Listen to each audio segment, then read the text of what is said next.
Styuart Rassellning insonga mos sun'iy intellekt va nazorat muammosi asari bugungi kunda texnologiya olamidagi eng muhim kitoblardan biridir.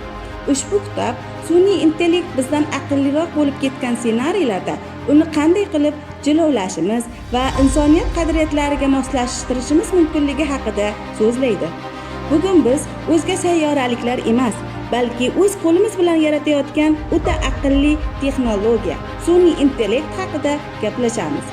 Aynan shu muammoni dunyoning eng nufuzli sun'iy intellekt olimlaridan biri, Berkeley universiteti professori Styuart Rassell o'zining insonga mos sun'iy intellekt va nazorat muammosi kitobida ochiq-oydin yoritib berdi. Rassell kitobda eng katta xavf sun'iy intellekt bizni yomon ko'rishi yoki robotlar isyoni emas deb tushuntiradi. Eng katta xavf mukammal bajarilgan noto'g'ri buyruqdir. Muallif buni King Midas, ya'ni Midas shohi afsonasi bilan tushuntiradi. Shoh tekkan narsasining tillaga aylanishini so'ragan va ochlikdan o'lgan. Chunki uning taomlari ham tillaga aylanib qolgan. Sun'iy intellektda ham xuddi shunday.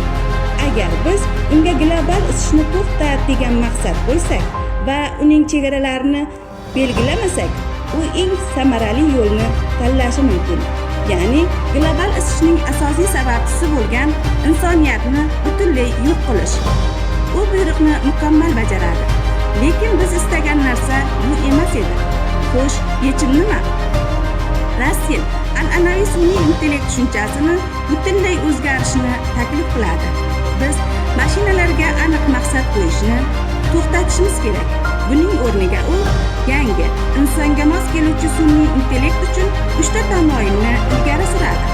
Birinchi qoida: mashinaning yagona maqsadi inson xohish-istaklarini amalga oshirish bo'lishi shart. Ikkinchi qoida: mashina dastlab inson nima xohlayotganini aniq bilmasligi kerak. Uchinchi qoida esa mashina inson xatti-harakatlarini kuzatish orqali uning qadriyatlarini o'rganishi lozim.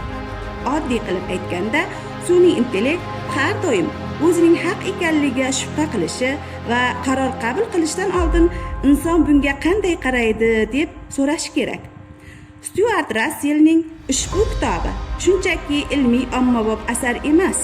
Bu insoniyat o'z kelajagini saqlab qolishi uchun yozilgan eng jiddiy qo'llanmalardan biridir.